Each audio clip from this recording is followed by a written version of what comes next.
Hola a todos y bienvenidos a esta nueva edición de nuestro programa No me avergüenzo del Evangelio. Yo soy Benjamín González, educador, ingeniero de automatización y pastor en la Iglesia Bautista Central de Kissimmee, y junto a mí se encuentra Edgar Vázquez. Edgar, por favor, danos la bienvenida y una introducción. Muy buenas tardes a toda esta querida audiencia que nos sintoniza y que está aquí presente en esta tarde. Para nosotros es gozo, alegría. Soy Edgar Vázquez, desarrollador, constructor, teólogo, fundador de entidades educativas a su servicio, y con el deseo de establecer un contacto no solo visual, sino también informativo, educativo, de lo que nos está aconteciendo en el mundo entero. Es el propósito de este programa: mantener informado y traducir, si lo vamos a hablar así, esta serie de acontecimientos que nos está llevando a los tiempos finales de lo que Cristo habló en los evangelios, específicamente en Mateo 24. Así que permanezca con nosotros, que tenemos un buen tópico y un buen foro de discusión en esta tarde. Y este segmento se va a dividir en dos partes. El principio vamos a comentar acerca de los sucesos internacionales que están pasando alrededor nuestro. Y para comenzar el tópico, Edgar, déjame leer lo que dice en Mateo 24, versos del 4 al 8. Respondiendo Jesús les dijo: mirad que nadie os engañe, porque vendrán muchos en mi nombre, diciendo yo soy el Cristo, y a muchos engañarán. Y oiréis de guerras y rumores de guerra. Mirad que no os turbéis, porque es necesario que todo esto acontezca, pero aún no es el fin. Porque se levantará nación contra nación y reino contra reino, y habrá pestes y hambres y terremotos en diferentes lugares, y todo esto será el principio de dolores. Y es el mismo lenguaje que usa Pablo también en Primera de Tesalonicenses 5:3, cuando dice que cuando digan paz y seguridad, entonces vendrá sobre ellos destrucción repentina, como los dolores a la mujer encinta, y no escaparán. Es el mismo lenguaje. ¿Cómo se relaciona esto que acabo de leer con los conflictos que están ocurriendo en el Medio Oriente, en Rusia, y las cosas que estamos viendo alrededor del mundo, Alex? Bueno, primeramente, gracias a la Iglesia Bautista Central de Kissimmee, que es nuestro estandarte, nuestro apoyo, nuestro sponsor en todo el sentido de la palabra. Y le damos gracias por la sencilla razón de que aquí es donde hemos crecido en interés y hemos crecido en hambre por la Escritura. Ha sido una bendición pasar todos estos años aquí, los que nos faltan aprendiendo, especialmente una iglesia ubicada en el corazón de el Osceola County o el centro de Kissimmee, que nos permite ver de primera mano en esta potencia número 1 del mundo las noticias y de cómo se perciben las cosas aquí adentro en Estados Unidos. De esta parte del mundo les hablamos, Kissimmee, Florida. Los acontecimientos que vemos hoy en día entre las principales potencias como Estados Unidos, China, Rusia, es más de lo mismo que hemos visto a través de los siglos. Cuando nos ubicamos en el contexto bíblico, vemos desde el sueño que tuvo Daniel con la estatua, donde la estatua tenía una cabeza de oro, donde tenía brazos y pecho de plata, en donde se nos habla del vientre de la estatua y parte de los muslos de bronce, y tenemos después las piernas que son de hierro. Y al final vemos dedos de hierro en los pies de la estatua y dedos de barro. Entonces, bueno, ¿en qué punto de la historia nos encontramos? La cabeza que tenía esa imagen en el libro de Daniel, el sueño del rey Nabucodonosor, nos muestra que Babilonia era esa cabeza de oro, ese personaje conocido como Nabucodonosor, fue escogido por Dios para levantar ese imperio. De allí, en una serie de conflictos que hubieron internos, especialmente con el hijo de Nabucodonosor, viene el reinado de los medos y los persas, es lo que significa los dos brazos y el pecho de la estatua, en donde Dios nos muestra proféticamente cómo los medos y los persas tomaron control del reino o de la potencia o del dominio del mundo que hoy conocemos. Después vemos que los griegos, liderados por Alexander el Grande o Alejandro Magno, también toma ahora posesión y comienza a liderar como potencia del mundo conocido, y son los griegos. Después pasamos al tiempo donde los romanos, que fue cuando vino el tiempo de Cristo, vemos cómo toman control por un tiempo bien longevo, bien largo. Más de 600 a 1000 años de reinado tuvieron los romanos. Y por último llegamos al tiempo de nuestros días, en los pies de la estatua, que nos describe la Biblia, que estaba compuesta de dedos de hierro y dedos de barro. ¿Cuál es el simbolismo allí al final? Es que hoy en día tenemos gobiernos comunistas y tenemos gobiernos democráticos.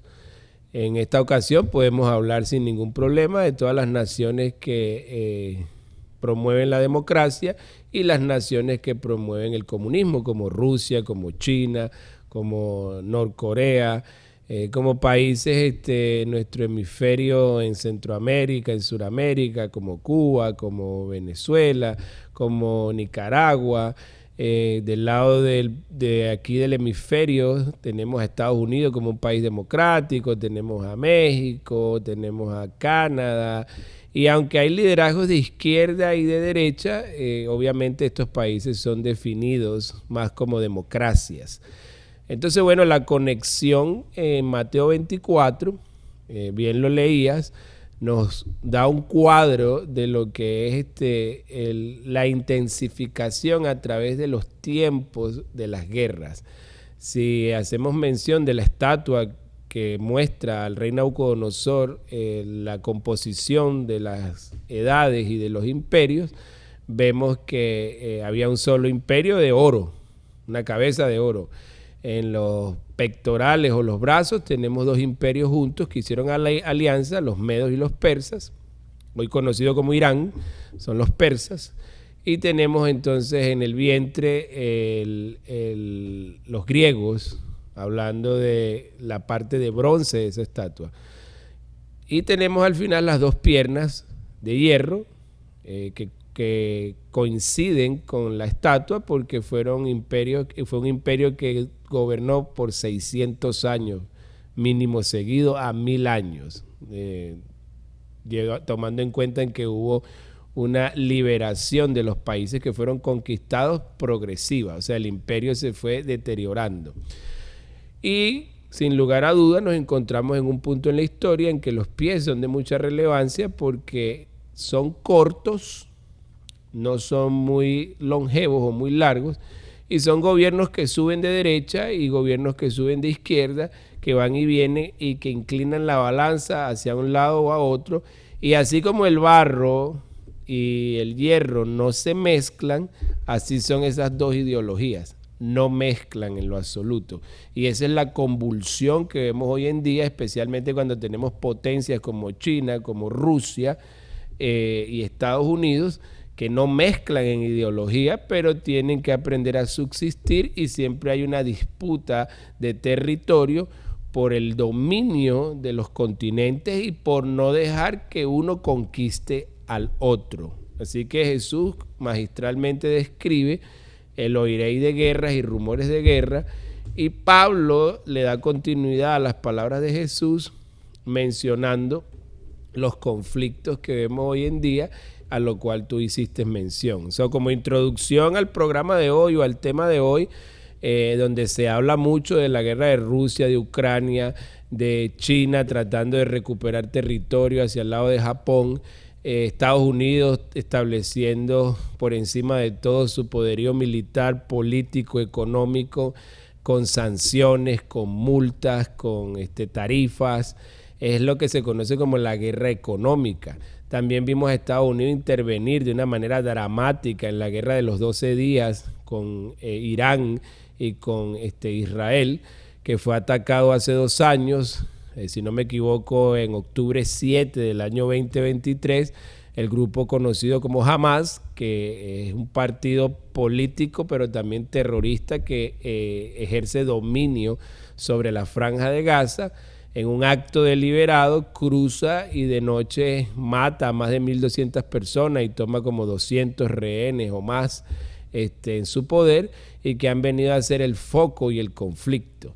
A medida que esta guerra se va progresando en Israel, e Israel se defiende y ataca, también comienza a ser atacado por otros grupos terroristas que fue derrotando uno por uno, con apoyo de países como Irán, de países como Norcorea, y con países que son parte de esa simpatía que tienen contra Israel. Obviamente Israel en el ojo del huracán, pero también rodeado con conflictos en Europa, conflictos entre Ucrania y Rusia, rodeado de mucha controversia internacional y de muchos problemas que afectan no solo la paz mundial, sino que afecta la estabilidad en las regiones, cumpliéndose así a cabalidad esa última parte de la estatua que habla de los pies, que son de hierro y de barro los dedos. Recuérdense, así como el barro y el hierro no mezclan,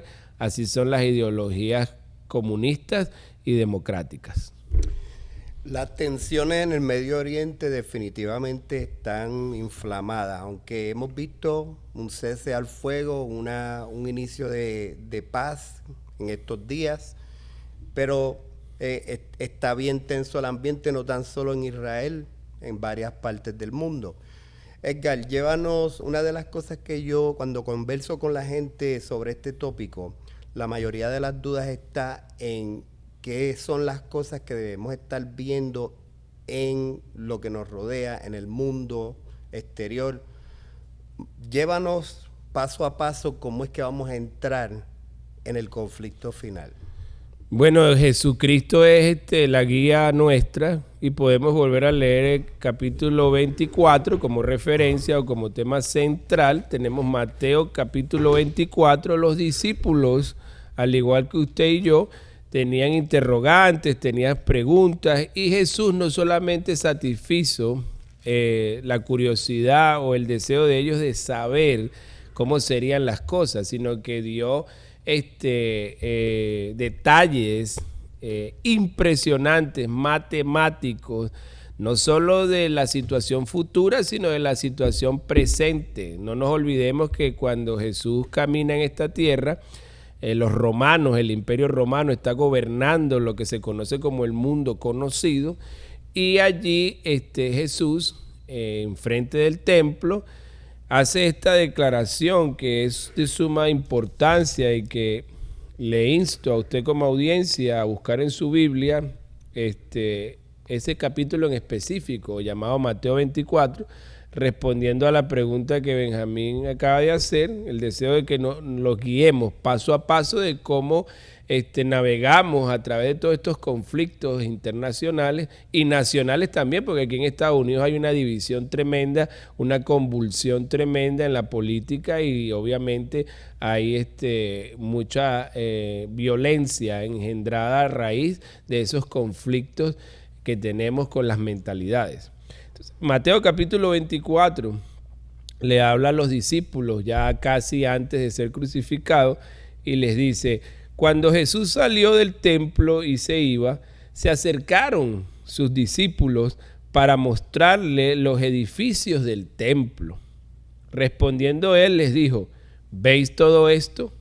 De cierto os digo que no quedará aquí piedra sobre piedra que no sea derribada. Ahí tienes el primer paso, Benjamín, de la transición o de la guía. Cuando Jesús camina aquí en la tierra, inaugura lo que se conoce como el periodo de la gracia, en donde Dios está reconciliando al mundo consigo mismo a través de su Hijo Jesús. Pero esta reconciliación trae convulsión, trae más división. Recordemos que el contexto político, cultural e histórico y religioso de Israel estaba completamente dominado por los romanos. Israel era visto como una provincia más que había sido conquistada. Y los israelitas o los hebreos tomaban mucho orgullo de tener el único templo en donde se adora al único Dios verdadero, lo cual es cierto. Y ese orgullo y ese amor que se le tenía a los edificios fue rápidamente apagado por Jesús cuando dijo, ustedes ven todo esto que está aquí, no quedará piedra sobre piedra. O sea, lo más sagrado para ustedes va a ser derribado. ¿Para qué? Para que la gente entienda que no es un edificio y no es en un lugar geográfico en particular en donde se adora y se alaba a Dios. La intención de Jesús de decir eso era quitar el molde viejo que trae la gente de adoración hacia un edificio y que ahora se le adorara a Él como Señor y Salvador. Entonces el primer paso que da Cristo para establecer su reino en la tierra fue ese, cuando permitió que los romanos demolieran el templo completamente, ya que el pacto antiguo, que era a través de los sacrificios que se ofrecían en el templo, el sacrificio de animales, el sacrificio del cordero cada año, que expiaba el pecado de la nación y también de los individuos en particular, fue completamente abolido. ¿Por qué? Por el sacrificio de Cristo. Entonces se quita el molde viejo y se establece el nuevo en Jesús.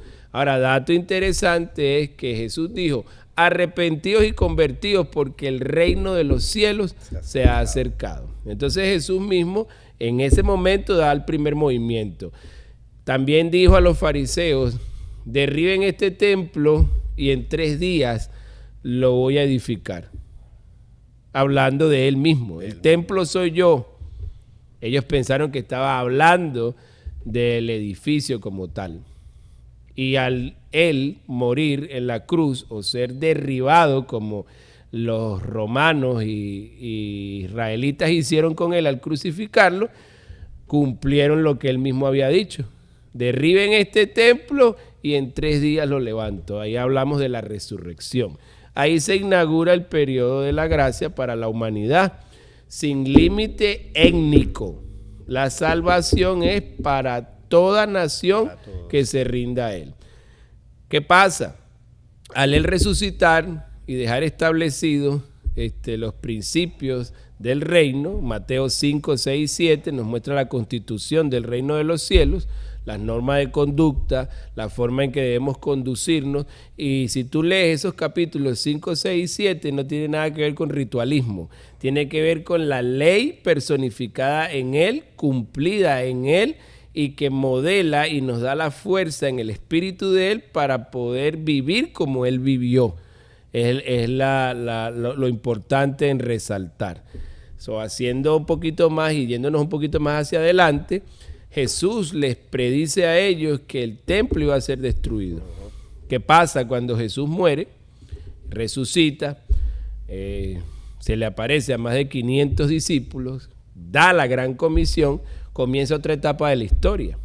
En ese tiempo, en la Biblia vemos que hubieron muchas rebeliones, especialmente por un grupo en específico conocido como los macabeos, que eran grupos, si se puede decir, paramilitares o guerrilleros que estaban exacto, ¿cómo dijiste la palabra? Subversivos. Son gente subversiva que no estaban conformes ni con los romanos ni con el liderazgo religioso que había, especialmente con todos los descontentos que habían por la decapitación de Juan el Bautista, por el mismo asesinato de Jesús, por las mismas cosas que permeaban esos años de esclavitud. Entonces estos grupos se pusieron de acuerdo y se sublevaron contra el Imperio Romano y trajeron como consecuencia que Roma, o el César, ordenara que sitiaran la ciudad completa de Jerusalén por 2 años. La historia nos ilustra, no solamente la Biblia, la historia de los romanos, la historia de los israelitas, historiadores como Josefo, un historiador famosísimo del tiempo de Jesús, que documentó no solo los acontecimientos que hubieron en ese tiempo políticos, sociales y económicos, sino que también habló sobre Jesús y sobre los del camino, como se les conocía a los creyentes en Cristo en ese momento. Así es. Entonces, ¿qué pasa?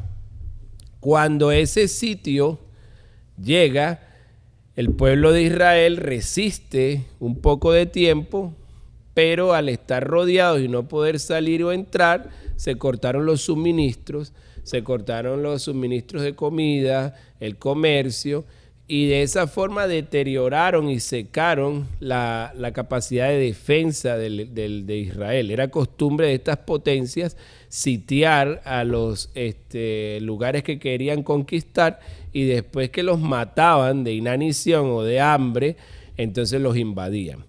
Bueno, cuando eso sucedió, cuenta la historia que el mismo pueblo terminó mucha gente comiéndose a sus propios hijos cuando se morían, y también terminaron comiendo desechos de animales, desechos del cuerpo humano.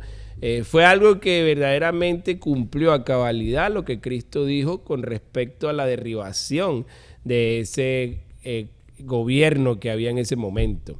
Ahora, los romanos, cuando entraron, sabían que el estandarte o el símbolo más grande y que mantenía la llama viva para los judíos era el templo. De hecho, la fiesta que instituyeron los judíos, conocida como el Hanukkah, si no me equivoco, que añadieron un bracito más al menorá, que es la lámpara que tenía 7 brazos. El de ellos hoy en día tiene 9. Le añadieron uno cuando Amán, bajo el rey Artajerjes, si no recuerdo, o Asuero, el rey Asuero, Amán trató de destruir al pueblo de Israel, y se le conoce como la fiesta del Purim, que es el día que Dios libró al pueblo de Israel de una manera milagrosa a través de la intervención de la reina Esther. ¿Qué pasa? Volviendo al tema principal, el Hanukkah fue instituido durante ese periodo que los romanos sitiaron a Jerusalén, y el testimonio fue que el aceite que ponían en las lámparas no se consumió, creo que por una semana. Y eso hizo que se mantuviera viva la fe, y también Dios libró en cierto sentido al pueblo durante ese tiempo. Pero eso no impidió que los romanos llegaran, incendiaron el templo. Ellos sabían que el templo estaba recubierto de oro. Entonces la única forma de sacar el oro de las paredes o de las columnas era quemando el templo, y el oro se derretía y ellos lo obtenían. Era fácil de extraer, cumpliendo así la profecía de Cristo en que no iba a quedar piedra sobre piedra. Entonces los romanos, con 2 motivaciones: una, conquistarlos completamente y aplastar completamente cualquier rebelión, le quemaron el símbolo más sagrado que tenía la nación de Israel.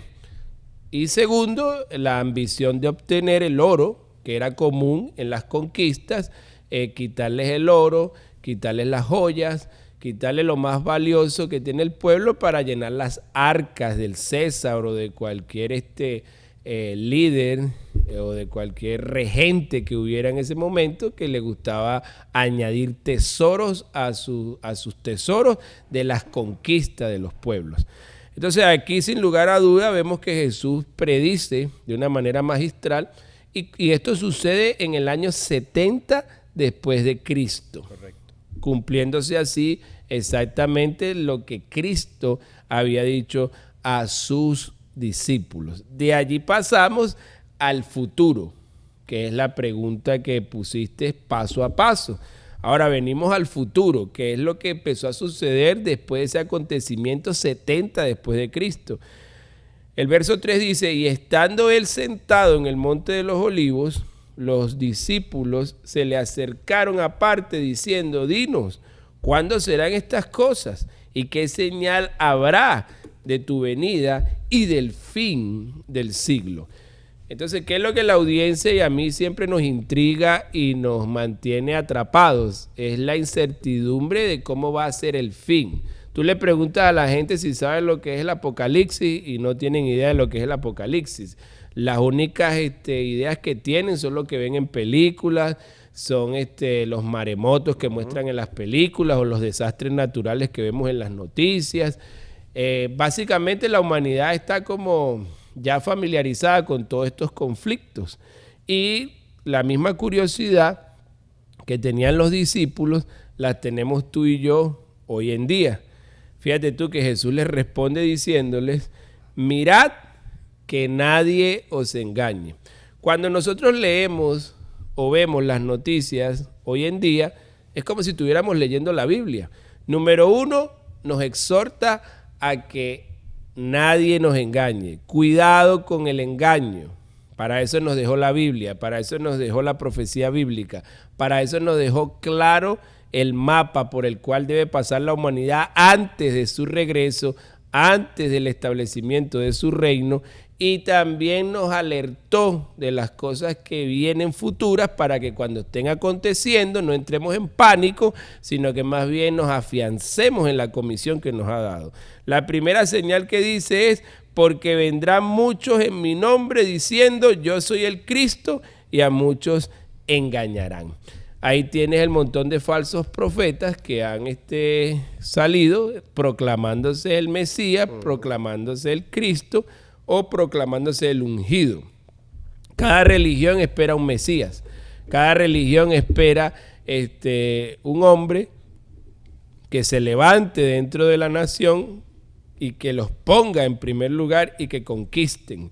Entonces muchos se van a levantar diciendo, yo soy el Cristo, yo soy el enviado de Dios. Vemos en Miami, creo que fue, que se manifestó hace mucho tiempo, un hombre que decía que él era Jesucristo encarnado en la tierra. Hombre. Jesucristo hombre. Creo que de origen puertorriqueño. Okay. Y así tenemos también en África, un hombre conocido como Saibaba, que la gente dice que tenía una aurora gigantesca y que era el Mesías. Así lo vemos en el hinduismo, así lo vemos en cualquier tipo de religión que tú te encuentres, siempre se está hablando de un Mesías. No solamente de una persona que personifique a Cristo, sino de un Mesías en particular. Y Jesús advirtió que estos falsos profetas vendrían en su nombre. La primera señal que usted debe tener en su mente es que el Rey de Reyes, Jesús de Nazaret, le está advirtiendo a usted que no se deje engañar porque vendrán muchos en mi nombre. Estas son las señales que dan contexto al establecimiento visible del reino de Cristo en la tierra que durará 1000 años. Después entraremos en ese tema.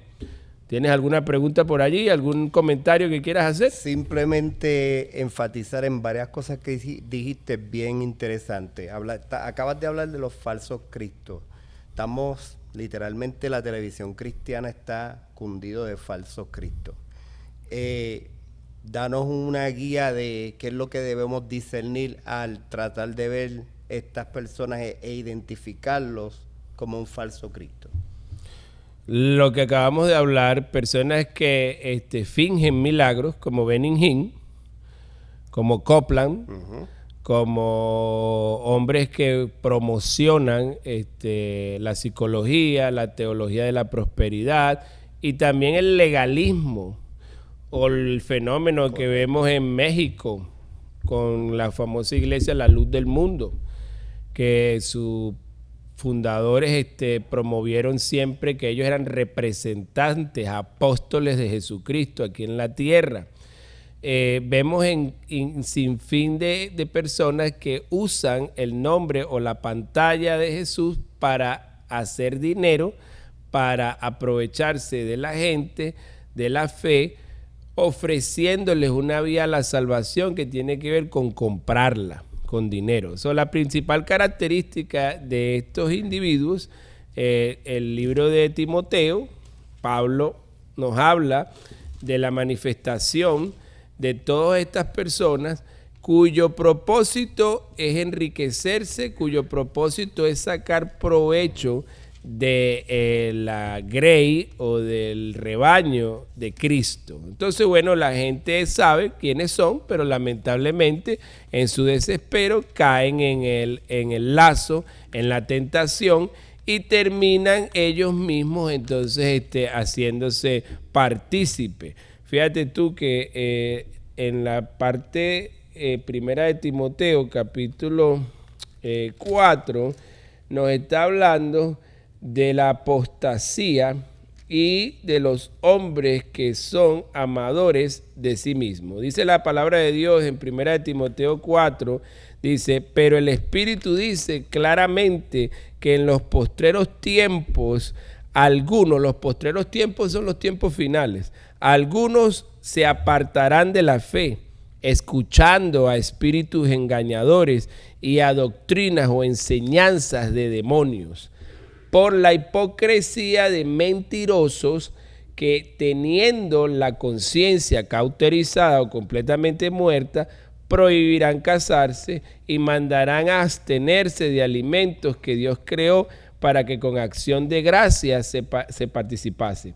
De ellos los creyentes y los que han conocido la verdad. Porque todo lo que Dios creó es bueno y nada es de desecharse si se toma con acción de gracia, porque por la palabra de Dios están siendo santificados. Entonces también vas a ver una corriente de religiones en donde no solamente se saca provecho del pueblo, sino que se les sumerge a una serie de rituales en donde hay denominaciones que tú no puedes tomarte un café, o tú no puedes comer mariscos, camarones, langostas, porque de una vez te tildan de pecador o de impuro. Entonces, ¿qué pasa? Todo este tipo de enseñanzas, el cual nos exhortó el Señor, también vemos características no solamente de religiones que te mandan a abstenerse, a guardar un día en particular. Si no te congregas en sábado, no eres salvo. Si te congregas en domingo, estás adorando al Dios de los romanos, al sol. Si te pones a ver, o sea, hay una cantidad de falsa enseñanza. Y en 2 de Timoteo, capítulo 3, nos habla del carácter de los hombres en los tiempos finales. Dice, también debes saber esto, que en los días finales vendrán tiempos peligrosos, porque habrán hombres amadores de sí mismos, avaros, vanagloriosos, soberbios, blasfemos, desobedientes a los padres, ingratos, impíos, sin afecto natural, implacables, calumniadores, intemperantes, crueles, aborrecedores de lo bueno, traidores, impetuosos, infatuados, amadores de los deleites más que de Dios, que tendrán apariencia de piedad, pero negarán la eficacia de ella. A estos evita. Nos da una descripción clara del carácter de estos individuos. Uh-huh. Y otra cosa que quería comentar, te mencionaste acerca de Josefo cuando estabas hablando de la resurrección de Cristo.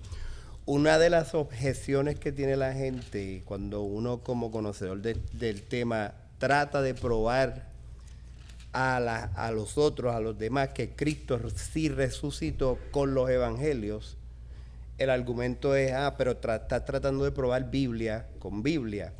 Pero como bien dijiste, Eusebio Josefo documentó no tan solo los milagros de Jesús, sino la resurrección de él también. Escribió en los libros de la historia de los judíos, en el capítulo 90, él escribe, y existió un hombre llamado Jesús, si es que le podemos decir hombre, porque ejecutó milagros indubitables y fue visto caminando después de haber sido crucificado. Este es un hombre que no tiene que ver absolutamente nada con la Biblia. Fue bien interesante resaltar. Y así como él, hay varios. Hay cartas que se encontraron de los procuradores romanos, que eran representantes del César en Jerusalén, hablando del conflicto, enviando cartas en donde se les pide ayuda, refuerzo, se les pide consejo y sabiduría al César para tratar con los asuntos. O sea, muchos escritos dan a entender la existencia de Jesús y todas esas cosas. Pero hoy en día yo no creo que haya una persona que en su sano juicio siga promoviendo que Jesús no existió. Sí. No, eso es un hecho histórico y que en cada universidad hoy en día se enseña antes de Cristo y después de Cristo. Ahora, que la gente acepte el mensaje de Cristo es otra cosa, pero el personaje que es Jesús es aceptado hasta en las universidades que no profesan creer en Dios como una materia. Definitivo. Y el personaje que partió el calendario en dos. Edgar, en los seminarios teológicos entendemos que Ezequiel tuvo una visión de un templo que va a ser construido y entendemos que esa es la visión del tercer templo. Muchas personas tienen esto como una señal.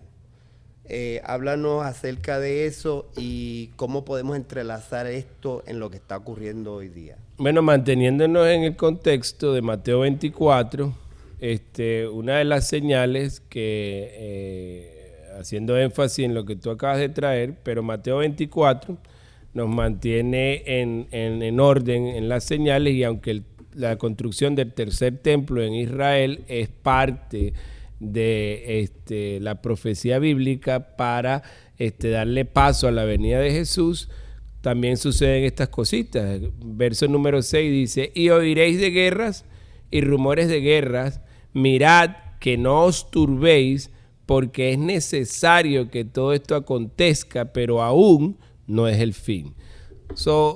No solamente oímos de guerras y rumores de guerra hoy en día, como al principio del programa hablábamos, vemos conflictos en cada rincón del planeta, guerras pequeñas, guerras grandes, conflictos gigantescos.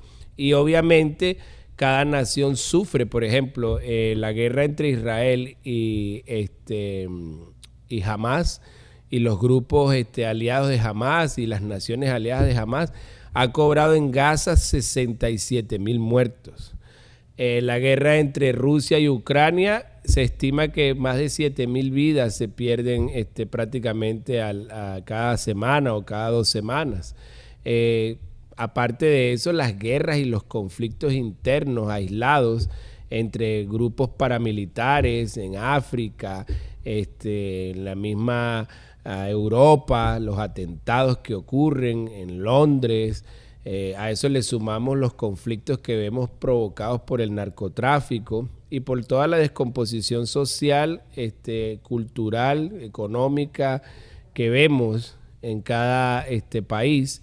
Le sumamos las guerras internas, los conflictos civiles, y cada vez más se va intensificando todo esto, no solamente porque hay noticias en el mundo, sino porque a medida que nos vayamos acercando al final de los tiempos, como la mujer encinta que ya va a dar a luz, sufre dolores de parto y contracciones que se intensifican a medida que nos vamos acercando al final. Todos estos acontecimientos lo que hacen es que confirman la segunda venida de Cristo y el acercamiento al tiempo del fin, que dará paso al milenio o el reinado universal de Cristo. Con respecto al mismo contexto, es interesante que no solamente hemos visto una aceleración entre las guerras, entre las naciones que están en guerra, sino que también hemos visto un cambio dramático en lo que es el clima, en lo que es los mares, en lo que es el desplazamiento, los terremotos, el desplazamiento de las placas tectónicas que generan tsunamis y terremotos. Es interesante que tenemos estadísticas desde el siglo I o II, cuando se hace historia o se busca en los libros de historias, los hechos desastrosos con respecto a terremotos y fenómenos climatológicos que devastaron ciudades. Del siglo I al año 1960 o al año 1950, me parece haber leído, traeré en la próxima parte del programa documentos y datos históricos que muestra que se habían registrado en todo ese periodo de historia, creo que 50 hechos de eso, en más de 1900 años, 50 nada más.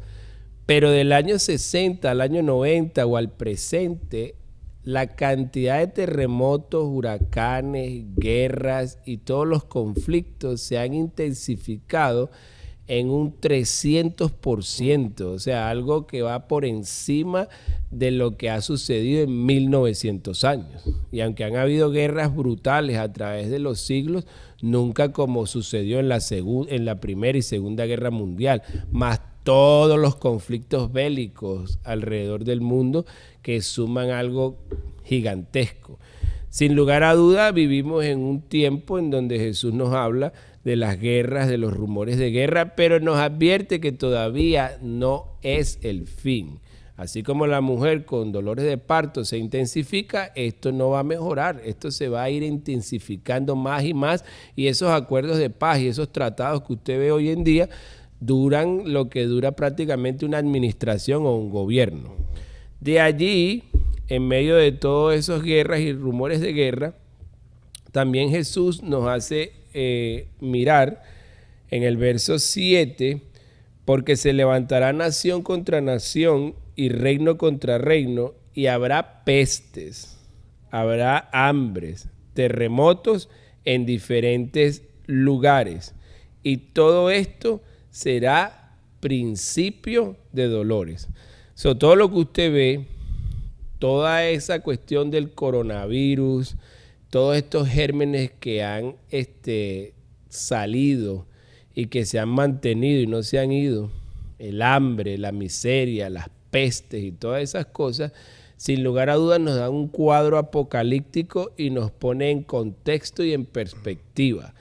Esas señales no las podemos dejar pasar por alto, ya que viene de la fuente principal de la sabiduría, que es Jesús de Nazaret. Y dentro de todos estos conflictos que vemos, tenemos el problema de la manifestación de hombres que se hacen pasar por Jesús y que sacan provecho, como hemos visto anteriormente o leímos en la Biblia. Es como si estuviéramos leyendo el periódico o las noticias de hoy. Tenemos también las guerras y rumores de guerra. No podemos ver algo más impresionante, tan idéntico a lo que Cristo escribe, no solamente a nivel local, sino a nivel global y mundial. Y por último, en esta misma parte nos habla de las pestes, el hambre, la miseria, los terremotos. En Lucas también nos habla de los maremotos. Hemos visto que todas estas señales van de la mano con lo que se dice en la Biblia. Un principio de dolores que prepara la alfombra para que se manifieste el anticristo, el hijo de perdición, que es lo que básicamente estamos buscando dentro de las señales proféticas, y obviamente ahí entra entonces la parte que tú acabas de introducir con la cuestión del templo en particular, que es la construcción del tercer templo. Todo el mundo está en búsqueda de señales, de prodigios para poder predecir el fin. No sé si tú estás de acuerdo conmigo, pero yo he notado que la iglesia no está proactiva en cuanto a la educación de cuál es el papel de la iglesia ante todas estas cosas que van a ocurrir. Háblanos, ¿cuál es el papel de la iglesia? ¿Qué papel debe jugar la iglesia en el medio de todo esto que está ocurriendo, hablando de interpretar y responder las preguntas de las personas? Bueno, el mismo Señor en Mateo 24 nos pone en ese mismo contexto. Verso 8 dice, y todo esto será principio de dolores. Ahora viene la instrucción para la iglesia, sin perder de vista el tercer templo y la manifestación del anticristo. Jesús nos advierte a la iglesia, a la gente que ha aceptado a Jesús como Señor y Salvador, dice, entonces os entregarán a tribulación y os matarán y seréis aborrecidos de todas las gentes por causa de mi nombre. Muchos tropezarán entonces y se entregarán unos a otros y unos a otros se aborrecerán. Y muchos falsos profetas se levantarán y engañarán a muchos. Y por haberse multiplicado la maldad, el amor de muchos se enfriará. Mas el que persevere hasta el fin, éste será salvo. Y se predicará y será predicado este evangelio del reino en todo el mundo para testimonio a las naciones. Y entonces vendrá el fin. El papel de la iglesia es el que Cristo le da y le asigna en Mateo 24. El que quiera tener un cuadro claro de qué es lo que nosotros como iglesia o qué es lo que nosotros debemos enseñar a nuestros hijos, lo cual hoy en día no es muy difícil de hacerlo. ¿Por qué? Porque las noticias y todo lo que está ocurriendo nos abren, nos preparan la mesa para lo que viene. Hombres como tú, hombres como yo, ingeniero de carrera, eléctrico, programación, automatización y mecánico, además muchos años de experiencia en la industria, en el trabajo, en el desarrollo de esta gran obra. De mi parte, todo lo que hemos hecho desde jóvenes, en nuestra edad adulta, como desarrollador, educador, somos personas que nos movemos con identidad en la sociedad y no solamente nos sentamos en un escritorio a hablarle a una cámara o a hablarle a una audiencia o a responder preguntas, sino que tenemos que modelar con nuestra vida y con nuestras convicciones que creemos en lo que Cristo nos ha profetizado, nos ha dicho, nos ha revelado y nos permite hoy ver. Somos una iglesia privilegiada. Somos una generación que tiene todas las herramientas para hablar, para educar. Fíjate tú que el mismo Señor dice en el verso 11, y muchos falsos profetas se levantarán y engañarán a muchos. ¿Cuál es el papel de la iglesia entonces? Esto que estamos haciendo. Darle a la gente la versión correcta, pura y sin adulterar de las palabras de Cristo, aplicado a lo que vemos sin forzar el texto, ni forzar a que el texto diga lo que nosotros queremos decir. Solamente con leer y tener este foro de discusión ya le estamos iluminando la cabeza o el entendimiento a mucha gente. ¿Cuál es el papel de la iglesia? Lo acaba de decir Cristo aquí. Y será predicado este evangelio en el mundo entero. ¿Cuál es el propósito del evangelio? No solamente es un mensaje de salvación eterna. No, es un mensaje de salvación temporal también. Porque nos salvamos de caer en todo tipo de cosas que nos va a arruinar y que nos va a llevar al mismo destino que van a ir estos hombres amadores de sí mismos. La iglesia es la sal de la tierra, la iglesia es la luz del mundo en este lugar. La iglesia es la que le da sabor a la sociedad. Si quitas la sal de la tierra o quitas la sal de una comida, sabe insípida. La humanidad sin la huella de Cristo y sin la iglesia de Cristo queda completamente en caos y queda completamente sumergida y sin esperanza. La iglesia son los pies de Cristo. La iglesia son los brazos de Cristo. La iglesia es los labios de Cristo. Es la voz de Cristo. Es por medio de el cual se manifiesta el poder de Dios a través del Espíritu Santo. Somos nosotros los que tenemos la clave. Somos nosotros los que tenemos el antídoto contra la ignorancia, contra la falta de educación.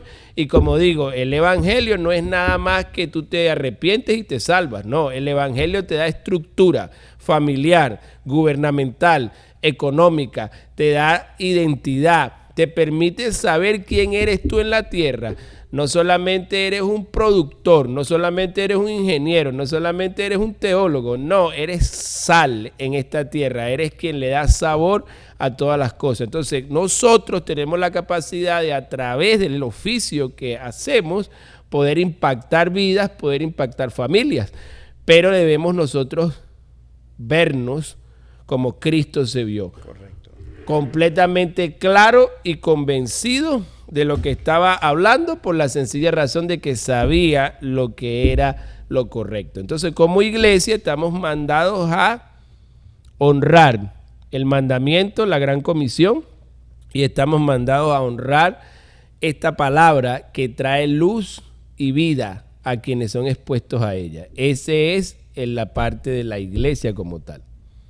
¿Alguna otra pregunta allí? Correcto, y como si faltara algo más que decir, dice en Isaías 61, verso 1, una profecía acerca de Jesús mismo: el Espíritu de Jehová, el Señor, está sobre mí, porque me ungió Jehová, me ha enviado a predicar buenas nuevas a los abatidos, a vendar a los quebrantados de corazón y a publicar libertad a los cautivos y a los presos, apertura de la cárcel. Y como bien decía Edgar, la iglesia es la institución que Dios señaló para ilustrar, para enseñar y para sacar a los abatidos de su oscuridad mental. Y para llegar al segmento final, hicimos una encuesta. Creo que dejaste lo del templo. Lo del templo. Sí, preguntaste por el templo. Sí, lo que te pregunté del templo fue, te dije que Ezequiel fue quien tuvo la visión. Pensamos que ese es el tercer templo que todavía no ha sido construido. La señal del tercer templo, ¿qué importancia tiene en todo este episodio? Bueno, eso, lo del tercer templo nos lleva al siguiente verso que Cristo habló en Mateo 24, que es cuando dice: después de haber dicho, y será predicado este evangelio del reino en todo el mundo para testimonio a todas las naciones, y entonces vendrá el fin. Ahí él hace una pausa y entra en el verso 15 diciendo: por tanto, cuando veáis en el lugar santo la abominación desoladora de la que habló el profeta Daniel, el que lee entienda. Entonces los que estén en el monte, los que estén en Judea, huyan a los montes. El que esté en la azotea, no descienda para tomar algo de su casa. Y el que esté en el campo, no vuelva atrás para tomar su capa. La abominación desoladora de la que habló el profeta Daniel.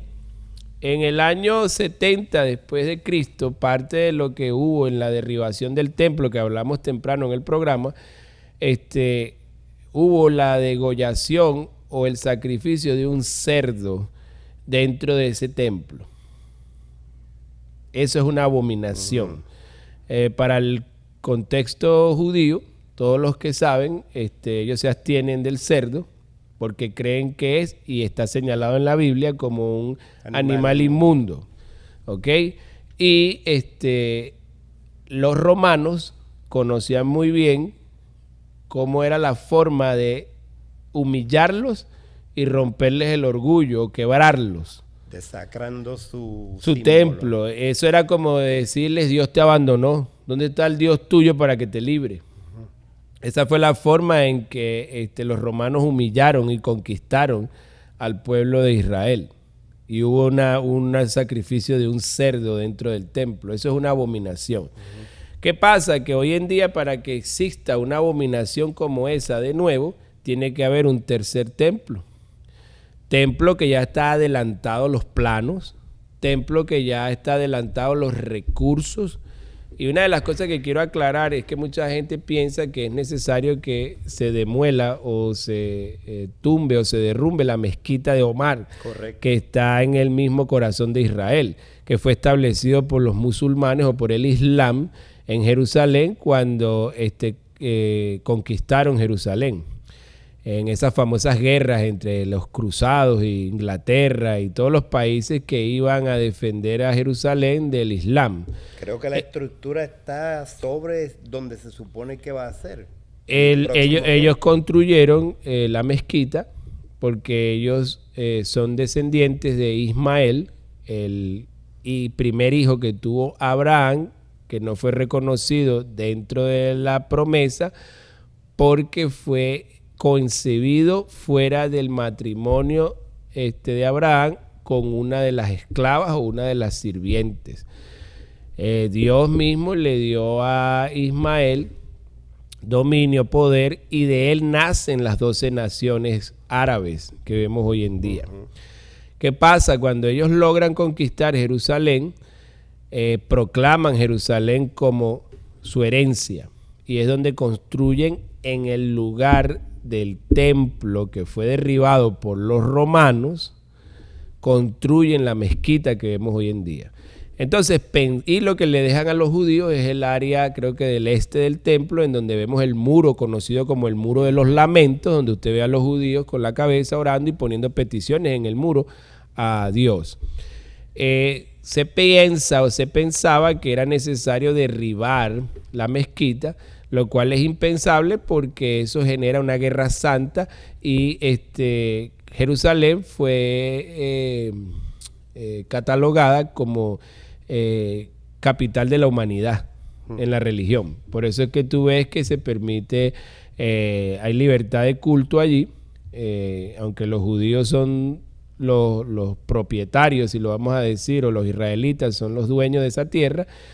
Para que pueda existir Jerusalén se tuvieron que llegar a acuerdos entre el Islam, entre las religiones principales del mundo, entre esas el cristianismo, y por eso es que tú ves que hay muchas iglesias evangélicas allá, muchas iglesias católicas, muchas mezquitas, pero también hay iglesias satánicas creciendo por todo Jerusalén, porque es considerada la capital de la religión del mundo, si lo vamos a decir de esa forma. Eso ha sido una píldora bastante dura de tragar para el pueblo hebreo, especialmente por el celo que tienen por la tierra. Pero eso los obliga a ver que la promesa es para todas las naciones. Entonces ese conflicto no está lejos de que sea permitido por Dios, porque la promesa fue dada a las naciones completas, no solamente fue a ellos. Por eso el libro de Efesios, el capítulo 2 o 4, nos habla de esa pared que nos separaba, y que Dios de los dos pueblos, de los israelitas y de los gentiles, o de todas las naciones en general, hizo un solo pueblo. Entonces, para irte llevando hacia esa parte y poder culminar el programa, dejando en el aire la siguiente parte, el templo hoy en día, en la antigüedad se tardaron 40 años en construirlo. Se calcula que el templo se puede construir con toda la tecnología que hay en 3 años. O sea que podemos tener la oportunidad tú y yo de verlo construirse, especialmente con el interés y el poder que tiene Israel. Puede pasar en esta generación. Puede pasar en esta generación sin ningún problema. Ahora, una vez el templo sea levantado, lo cual a través de acuerdos, no necesariamente se tiene que demoler la mezquita, de hecho no se va a demoler la mezquita, el templo va a ser edificado al lado. Y los judíos, al igual que el Islam, van a tener la oportunidad de adorar a su Dios como ellos entienden. Como todo el mundo tiene la atención puesta es en el templo judío y no en el templo de del Islam, por el significado que tiene, entonces allí es donde va a ser como el sitio donde se va a codiciar al final la posesión de ese territorio. Eso hace que judíos, hebreos, cristianos, todo el que está a favor de que se levante un templo allí, manden el dinero. Exacto. Lo cual no hay ningún problema. Por ejemplo, ya el menorá fue construido, fue fabricado, costó $3 millones y está completamente como la Biblia tiene. Hoy en día hay escuelas levitas de sacerdotes activas, en donde los judíos ortodoxos tienen como objetivo la preparación de todos los que van a llevar a cabo los ritos y van a llevar a cabo los servicios que se hacen comúnmente, los sacrificios animales y todo eso existe ya. Hay una escuela que prepara a los levitas y sacerdotes por la tribu que es correcta, que es la tribu de Leví. Los poderes instituidos en Israel sueñan con ese día. La primera roca que se va a poner ya está en un redondel en el centro de Jerusalén, en donde hay una redoma, en donde todos los ciudadanos bajan y hay una piedra allí que es la que van a usar para inaugurar la construcción. Arquitectos, escolásticos, inversionistas, todos quieren ver eso porque saben que eso va a traer una atención gigante, eso va a incrementar el poder económico de Israel, va a aumentar el turismo. Imagínate tú la construcción del tercer templo, que todos sabemos que es profético, hasta tú y yo vamos a querer ir, todo el mundo va a querer ver, todo el mundo va a querer presenciar ese acontecimiento. Correcto. ¿Qué pasa? Eso hace que sea una ciudad más codiciada, porque el que, según los antiguos, el que domina Jerusalén domina el mundo. Domina el mundo. Por eso ves que hay una inclinación de Estados Unidos, que sus raíces son completamente cristianas, si lo vamos a poner de esa forma, y esta nación fue construida en base a la Biblia. Por eso tú ves en Washington, D.C. todos los monumentos que ves. Ahora, llevándote a una conclusión, eso es una de las señales más importantes, porque hoy en día lo único que está haciendo falta es que se construya el templo. Y si escuchaste, el templo se construye en menos de 3 años, y si escuchaste, ya tienen los utensilios, ya tienen los recursos, la tecnología permite que esto avance. Sin lugar a duda, es un tiempo excitante, especialmente por lo que está sucediendo en Israel. Así que para cerrar el programa y para dejar este apetito en el paladar de la gente, eso nos pone entonces ahora a hablar del anticristo. Si ya tenemos todas estas señales, más tenemos el templo establecido, ¿en dónde nos pone ahora? Ahora necesitamos estudiar la manifestación del hijo de perdición, del anticristo, que sería nuestra próxima edición y que lo ataríamos con todo lo que hemos estado hablando. Correcto. Y antes de cerrar, Edgar, muchas personas literalmente no duermen pensando en todas estas cosas, tienen miedo al tema, al futuro. Dile a la audiencia que nos está sintonizando, a alguien que no tenga al Señor en su corazón, cómo nos libramos de la calamidad. Bueno, si vamos a hablar de una calamidad, tenemos 2 formas de verla. Está la calamidad que nos puede pasar a nosotros siendo hijos de Dios. Que nos entreguen, que nos persigan, que nos maten. Y lo podríamos ver como calamidad.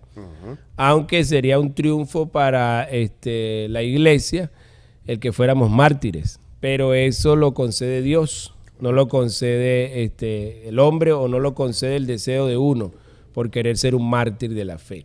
Si hablamos calamidad total, estamos hablando de la gente que no ha tomado una decisión para Jesús, no ha rendido su vida a Cristo. La palabra de Dios nos dice, no temas, dijo Jesús, aquel que puede matar el cuerpo, nada más puede hacer.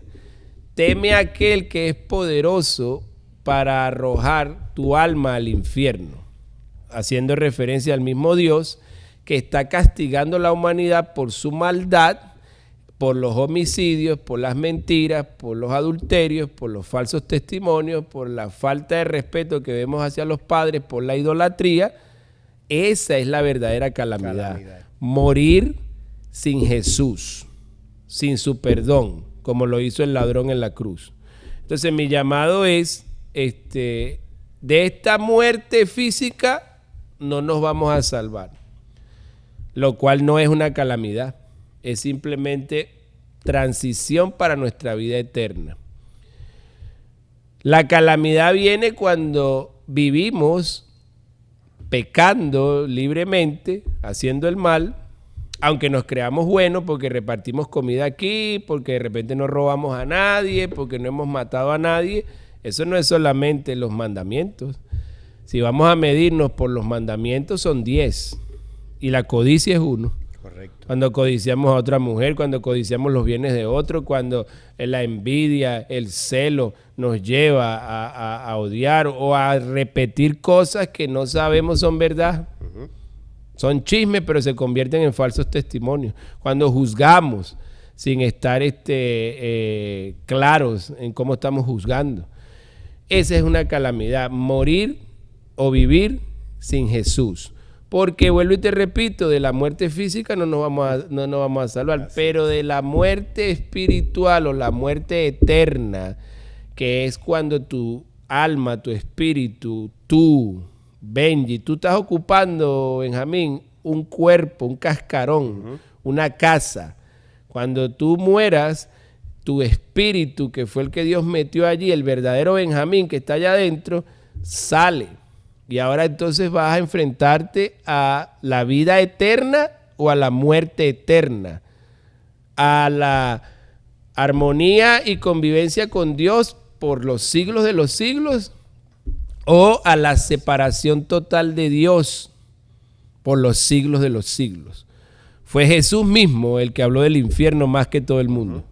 Fue Jesús el que introdujo el tema de una manera magistral. De hecho, no hay ninguno ni en el Antiguo Testamento que hable como hablaba Jesús sobre el infierno. Sí, obviamente se hace mención del Seol, de la morada de los muertos, pero Jesús trajo claridad sobre el infierno. Entonces, si Jesús profetizó todo lo que ha profetizado y se ha cumplido todo al pie de la letra, ¿por qué entonces no creeríamos que hay una muerte eterna? Es justo que haya una muerte eterna, especialmente si pasamos por este mundo haciendo daño o violando las leyes del que nos creó.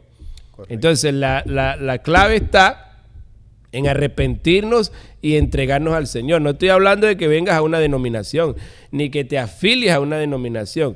Te estoy hablando de tu pasaje, de tu relación personal con Jesús. Puede ser hoy el día que Dios te llame a su presencia. Puede ser en una semana. La vida no la tenemos garantizada. Nosotros nos despedimos y decimos, nos vemos mañana, pero nosotros no sabemos si vamos a regresar mañana. Correcto. Entonces, ¿cómo podemos despedirnos de la audiencia hoy? Son tiempos interesantes, tiempos predichos, tiempos que se están cumpliendo. ¿Por qué no se cumpliría entonces que vas a morir o que yo voy a morir? Lo importante es estar en Cristo seguro. Así que te insto a que rindas tu vida a Jesús en una conversación personal tú y Él, en donde como el ladrón en la cruz pidió perdón y lo aceptó, tú lo hagas también. Y sin tiempo para más, nos despedimos de todos ustedes, agradeciéndoles por su conexión con nosotros en este tiempo y por habernos acompañado en esta edición de nuestro programa No me avergüenzo del Evangelio. Dios le bendiga, nos vemos en el próximo episodio. Dios los bendiga mucho.